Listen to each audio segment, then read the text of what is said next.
पावसाळा सुरू झालेला आहे आणि अशा पावसामध्ये गरमागरम काहीतरी खावंसं वाटतं. तर असेच गरमागरम मोमोज मिळाले तर आज मी बनवत आहे स्ट्रीट स्टाईल व्हेज मोमोज, ज्यामध्ये मी भरपूर टिप्स सांगणार आहे, ज्यामुळे या आपल्या व्हेज मोमोजचं जे कवरिंग आहे ते छान पातळ होणार, असं जाड किंवा च्युवी लागणार नाही. आणि जे स्टफिंग आहे व्हेज मोमोजचं तर ते पण अगदी सॉफ्ट राहणार, खूप ड्राय होणार नाही, तरीही त्याला अजिबात पाणी वगैरे सुटणार नाही. आणि तुम्हाला माहिती आहे या मोमोज सोबत जी चटणी तयार करतात ना, त्यामुळे तर याची चव अजूनच वाढते. तर ही शेजवान चटणी पण आपण घरीच तयार करणार आहोत. मस्त स्मोकी फ्लेवरची ही शेजवान चटणी तयार होणार आहे. चला तर या दोन्ही रेसिपीला सुरुवात करूया. हॅलो, नमस्कार. मी सोनल, मेजवानी बाय सोनल मध्ये तुमचं खूप खूप मनापासून स्वागत करते. आणि आजची आपली ही गरमागरम मोमोज आणि मस्त अशी चटपटीत शेजवान चटणीच्या रेसिपीला सुरुवात करूया. तर सगळ्यात आधी आपण मोमोज साठीचं पीठ मळून घेऊ.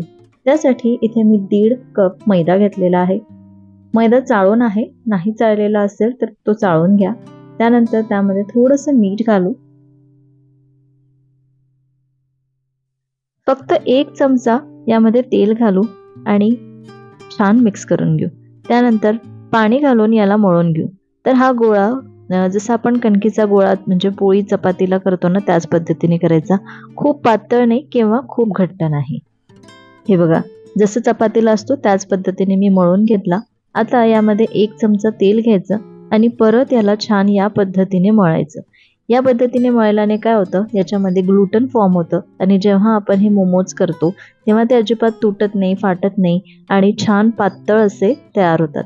नाहीतर काय होतं, मैद्याला जेव्हा आपण जसं जसं आपण लाटतो तसं तसं तो परत जमा होतो. तर तसा होऊ नये म्हणून ही एक स्टेप आहे, महत्त्वाची आहे, नक्की करा.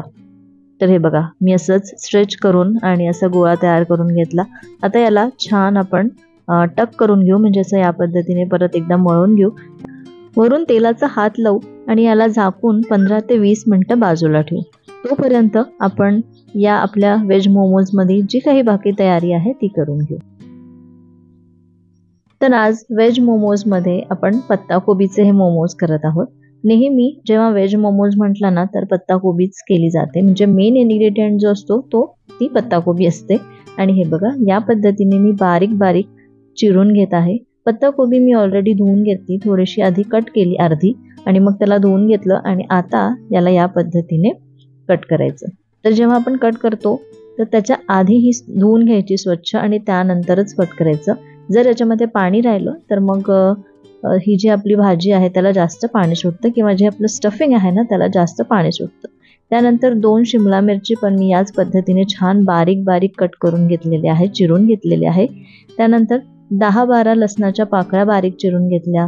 अर्धा इंच आलं पण छान बारीक किसून घेतलं आणि 3 मिरच्या अशा बारीक चिरून घेत आहे. आता इथे मी एक कढई घेते.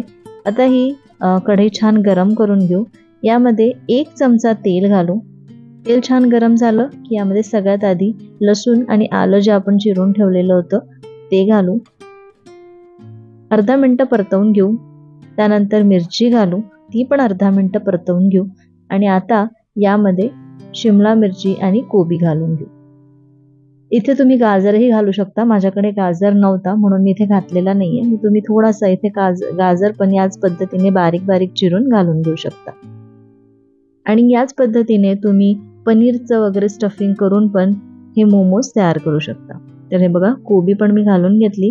वरून मीठ घालू आणि याला छान मिक्स करू. हाय फ्लेमवर असं मिक्स करत करत 5 मिनिटं परतवून घेऊ.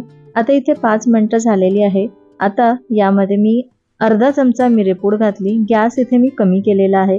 त्यानंतर 1 चमचा रेड चिली सॉस, 1 चमचा ग्रीन चिली सॉस, 1 चमचा डार्क सोया सॉस घातला आणि याला छान मिक्स करू.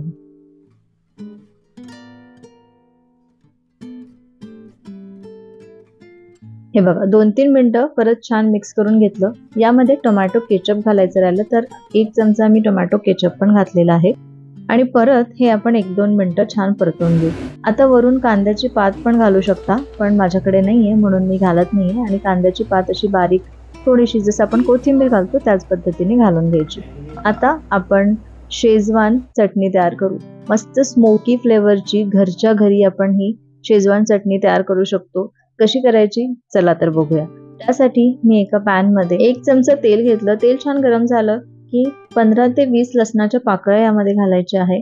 त्यानंतर मी इथे लाल सुक्या मिरच्या असतात ना, तर माझ्याकडे काश्मीरी लाल मिरची आहे ती यामध्ये घातली। 3 टोमॅटो असे मोठे चिरून घातले, 2 टोमॅटो घातले आणि याला छान परतवून घ्यायचं आहे। तर हे टोमॅटो छान सॉफ्ट होतपर्यंत परतवून घ्यायचे। आणि इथे मी तुम्हाला एक सजेस्ट करेन, जी मिरची जी आहे ना मी सुरुवातीलाच घातली, तर जर सुरुवातीला घातली तर त्याचा एक छान स्मोकी फ्लेवर येतो या आपल्या चटणीला। पण जर तुम्हाला तशी घालायची नसेल तर तुम्ही काय करू शकता, जेव्हा सगळं टोमॅटो वगैरे शिजल्यानंतर किंवा जसं आता इथे मी पाणी घालत आहे ना, तेव्हा ही मिरची घाला। त्यानंतर परत याला 2 मिनिटं 3 मिनिटं छान उकळू द्या किंवा शिजू द्या आणि त्यानंतर याला गॅस बंद करून 15 ते 20 मिनिटं छान थंड करा आणि त्यानंतर आता आपण याची चटणी वाटू शकतो। तर याच्यामुळे काय होतं, जे लाल मिरची आहे ती जळत नाही आणि खरं पाहिलं तर या चटणीमध्ये त्याचा एक स्मोकी फ्लेवर किंवा थोडासा असा करपलेला फ्लेवर खूप छान लागला।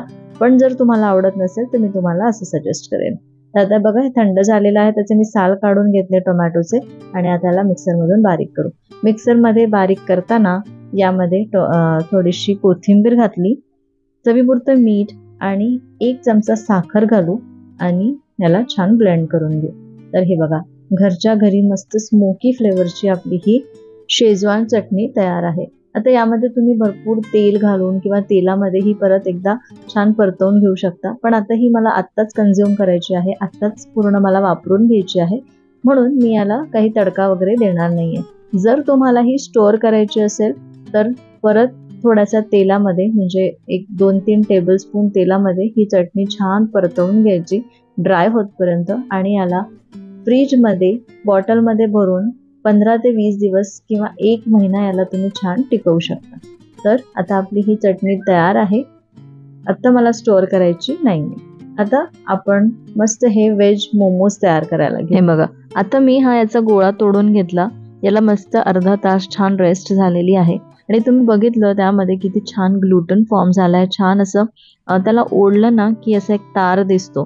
तर असंच आपल्याला हे पीठ पाहिजे, कारण त्यामुळे काय होतं, जेव्हा आपण मोमोज तयार करतो ते चांगले वळले जातात आणि छान असे तुटत नाही किंवा जेव्हा स्टीम करताना वगैरे ते फाटत सुद्धा नाही। तर हे बघा आता तो मोठा गोळा घेतला आणि त्याचं या पद्धतीने पातळ अशी पोळी लाटून घेतली। आता तुमच्या घरातल्या कुठल्याही कटरने म्हणा किंवा वाटीने या पद्धतीने याचे छोटे छोटे गोळे करायचे। या पद्धतीने गोळे केल्यामुळे काय होते, सगळे जे आपले मोमोज आहे ना ते एकसारखे दिसतात, म्हणून नाही तर तुम्ही छोटे छोटे गोळे करून पुरी लाटली, अशी पातळ पुरी लाटली आणि त्यानंतर मोमोजचा शेप दिला तरीही चालेल। हे बघा छोट्या छोट्या पुऱ्या अशा तयार करून घेतल्या। आता यामध्ये आपण हे स्टफिंग भरू आणि इथे मी जसं दाखवत आहे ना किंवा या व्हिडिओमध्ये तुम्हाला जसं दिसत आहे तशा पद्धतीने शेप तयार करून घ्यायचा। आता मोमोजचा शेप बऱ्याच प्रकारे केला जातो, मला ही प्रोसेस थोडीशी हार्ड वाटली, पण म्हटलं चला करून बघूया आपल्याला जमतं का। आणि तुम्ही बघू शकता जमलं, थोडा वेळ जास्त लागला पण जमलं।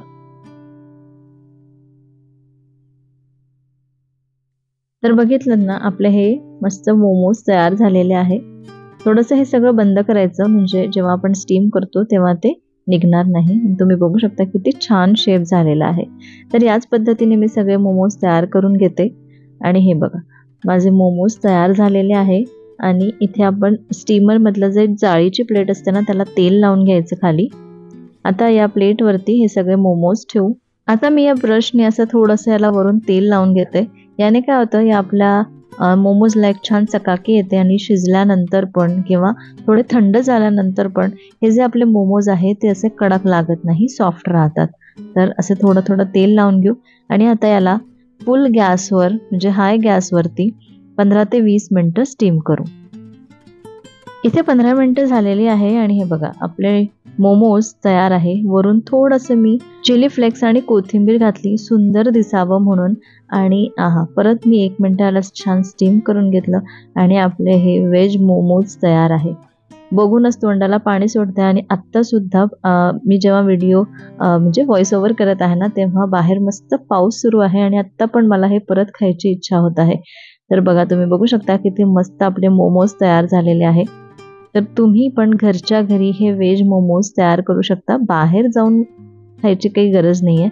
तसंही पावसाळ्यामध्ये बाहेरचं खाणं टाळायचं, ज्यामुळे डायरिया यासारखे आजार होणार नाही. आणि घरच्या घरी माझ्या या पद्धतीने सगळ्या रेसिपीज करून बघा, हे मोमोज करून बघा आणि घरीच एन्जॉय करा.